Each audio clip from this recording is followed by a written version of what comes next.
Bismillahirrahmanirrahim. Assalamualaikum warahmatullahi wabarakatuh. Baik, sebelumnya permohonan maaf dari kami hari ini selaku perwakilan daripada Universitas Riau yang juga baru hadir dari bandara juga bersama dengan teman-teman Universitas Diponegoro dan Universitas Negeri Yogyakarta. Mungkin juga pada rapat dengar pendapat hari ini menjadi perwakilan kampus yang paling jauh hadir, karena dari Riau langsung kita berangkat.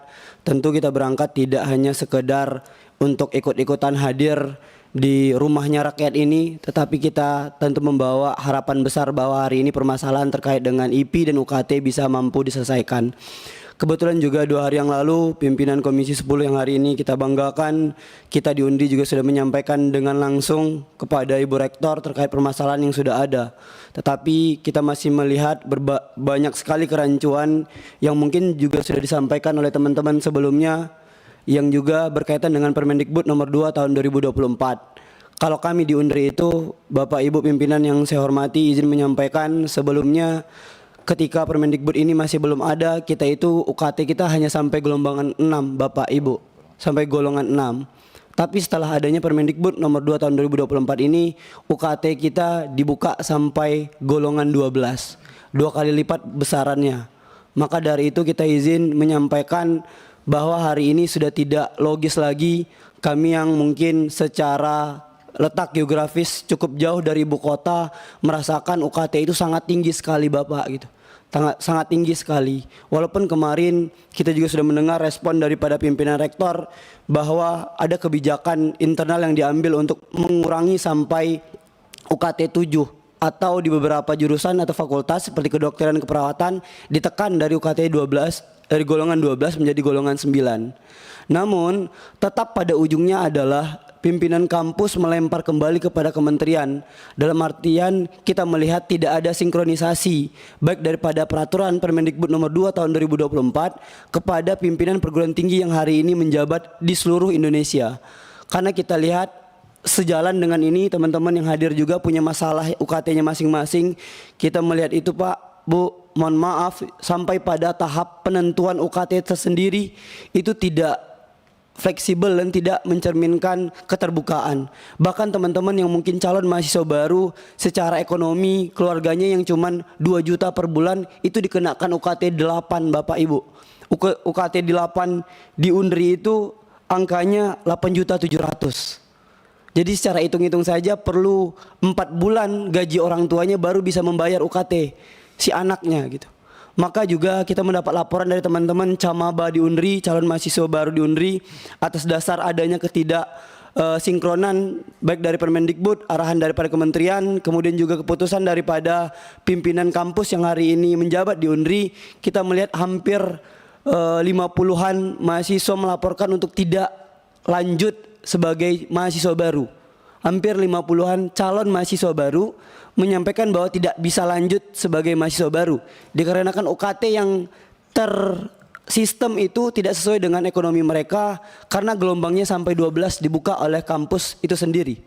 Kemudian ketika kita beraudiensi dengan kampus, pihak kampus akhirnya melempar bahwa hari ini mereka juga dituntut dari kementerian karena ada Permendikbud nomor 2 tahun 2024. Maka dari itu tentu harapan dari saya di sini Bapak Ibu pimpinan Komisi 10 untuk bisa meninjau kembali bahwa hari ini kenaikan UKT kita bisa bilang kalau dilihat angkanya itu hampir 5 kali lipat kalau di Undri Bapak Ibu. Hampir 5 kali lipat.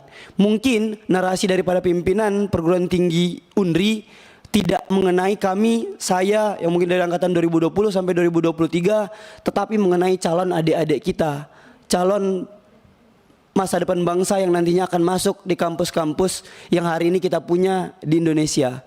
Kemudian juga izin menyampaikan sedikit harapan daripada Riau, Bapak Ibu pimpinan semua sebagai perwakilan daripada kita juga untuk benar-benar kita mengawal agar arahan Kemendikbud ini, karena kalau kita lihat dari narasi ketika ada beberapa pers menanyakan terkait Permendikbud nomor 2 tahun 2024 kepada Mas Menteri langsung, Mas Menteri malah menyerahkan kepada perguruan tinggi.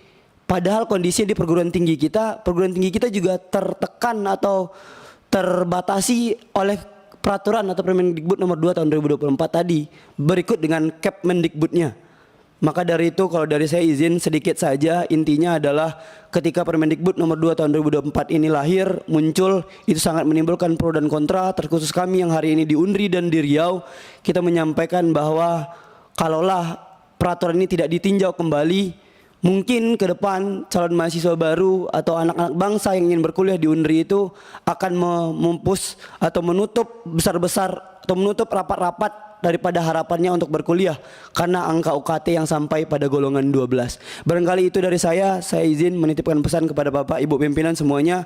Pasca dari ini mungkin saya juga ingin berdiskusi mendengar masukan dan saran daripada Bapak Ibu pimpinan di Komisi 10 DPR RI. Baik, Assalamualaikum warahmatullahi wabarakatuh. Hidup mahasiswa. Baik, sebelumnya perkenalkan saya Ridwan dari Universitas Bengkulu, jauh-jauh dari provinsi terkecil 2 di Indonesia. Saya sampaikan ke sini dengan perjuangan yang sangat mendelik, yang sangat saya butuhkan ya. Karena jauh dari itu saya berjuang di provinsi saya sendiri, hanya disampaikan bahwa nanti kita sampaikan ke DPR RI, nanti kita sampaikan ke DPR RI. Harapan saya sampai ke DPR RI ini tuntas lah masalah-masalah yang ada di sini. Mungkin menilik dari apa yang dijelaskan sama teman-teman saya tentang Permendikbud dan lain-lain. Di Universitas Bengkulu sendiri terkait UKT ya. UKT masih ada 8 gelombang. Nah, di sana kenaikan tidak begitu signifikan, tapi sangat berpengaruh ya untuk teman-teman yang notabene kurang mampu gitu kan. Kurang mampu karena apa? Biasanya di Universitas Bengkulu kenaikan 4 tahun terakhir itu selalu dipublikasikan.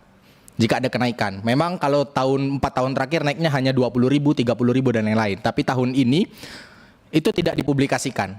Maka kami tekan pihak rektorat untuk mempublikasikan, sehingga setelah registrasi baru dipublikasikan.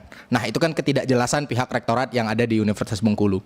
Nah, kenaikan UKT di Universitas Bengkulu itu menghilangkan batas minimum. Semisal golongan 1 ini anak yatim piatu ya Pak. Anak yatim piatu itu dari 500 sampai 1 juta. Nah, 500-nya dihilangkan. Dia 1 juta saja. Golongan 2, 1 juta sampai 2 juta, 1 jutanya dihilangkan. Jadi 2 juta. Nah, begitu kenaikan UKT yang terjadi di Universitas Bengkulu. Sebenarnya bukan hanya sekedar UKT, saya ingin menyampaikan juga masalah pendidikan yang ada di Provinsi Bengkulu ya. Sangat banyak sekali kepentingan-kepentingan yang masuk ke dalam dunia pendidikan, Bapak-bapak dan Ibu-ibu. Contoh dari lawan politik misalnya. Kita tahu bahwa SMA itu dinaungi oleh pemerintah provinsi dan SD SMP itu dinaungi pemerintah kota. Nah, jikalau ini kejadian di Provinsi Bengkulu, itu beda lawan politik, jadi lawan politik yang memegang kekuasaan Pemkot dengan provinsi. Nah, apa yang terjadi? Seragam guru aja itu berbeda. Mana kita mau menuju Indonesia emas bahwa dari segi seperti itu aja menjadi perdebatan. Nah, mungkin itu ingin yang saya sampaikan juga terkait masih banyak komersialisasi bukan hanya di universitas, tapi terjadi juga di SMA, SMP, dan SD. Kasihan tenaga-tenaga guru dan tenaga-tenaga pendidik selalu ditekan oleh kebijakan-kebijakan politik yang tidak menguntungkan untuk rakyat, yang tidak menguntungkan untuk pendidik. Nah, dan yang terakhir yang saya sangat sayangkan ya, saya berharap hadir di sini bertemu ibunda saya karena ada dari Provinsi Bengkulu itu Bu Haji Dewi Koryati ya, tapi ternyata dia tidak hadir di sini, dia lagi di Provinsi Bengkulu, entah dia sampaikan mau menyelesaikan masalah di Provinsi Bengkulu, tapi ternyata 2 periode dia di Komisi 10, saya pikir tidak ada hasil gitu kan. Nah, jadi itu saya sampaikan kekecewaan saya sedikit kepada ibunda DPR saya gitu kan. Nah, dan ingin saya sampaikan juga Pak bahwa gampangnya dimainin KIP kuliah kita Pak. KIP kuliah kita itu gampang sekali dimainin di Provinsi Bengkulu Pak. Antara PTS dan PTN, bahkan PTN masih Pak. Bahkan PTN masih. Jadi di sana jelas sekali bahwa pendaftaran KIP kuliah masyarakat itu diambil ahli sama menjadi pendaftaran KIP kuliah DPR. Nah, jadi di sana syaratnya harus mencantumkan KTP lah dan lain-lain. Nah, itu terjadi di Provinsi Bengkulu, Pak. Nah, mungkin itu yang sedikit saya sampaikan di Provinsi Bengkulu. Ya, saya pikir DPR RI harus tegas gitu kan kepada pemerintah, jangan hanya sekedar pemerintah buat salah baru dipanggil. Karena kerjanya itu harus di awal, jangan ada isu baru kita bekerja. Oke, mungkin terima kasih Pak. Itu dari Bengkulu.